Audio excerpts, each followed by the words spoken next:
Hi mga beloveds! Panibagong araw, panibagong content na naman tayo today. At for today's video, gusto ko nga lang pala i-share na finally medyo gumanda na ang panahon ngayon. Grabe talaga yung ulan nitong mga nakarang araw, halos hindi tumitigil. As in parang walang plano talagang huminto. Pero buti na lang ngayon medyo maayos na hindi na gaano kaulan.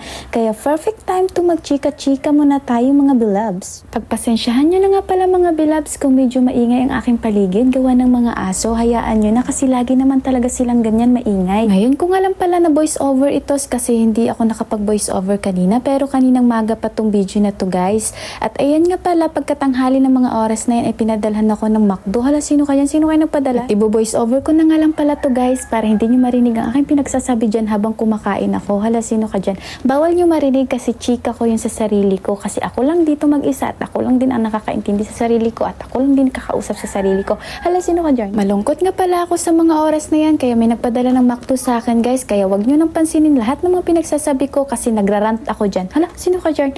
Nagpadala na nga, nagrant pa. Hala, ito na nga pala guys, kakainin na nga pala natin yung McDo at gusto ko lang kayong painggitin talaga sa video na to. At kung may nanonood man, ay hala, mag-comment na kayo dyan sa baba para naman dumami tayo dito, diba? At i-share nyo na lang din sa mga friend nyo at sa mga friend ko dyan na gustong mag-share at hindi naman kayo galit sa akin, i-share nyo na lang din yung video ko na to para naman dumami tayo dito. Hala, sino ka dyan? Lagi ko na sinasabi guys. Pero kailangan ko nang kumain at tatapusin ko na ang video na to. Hanggang dito na lang guys at thank you sa inyong panonood. Bye-bye!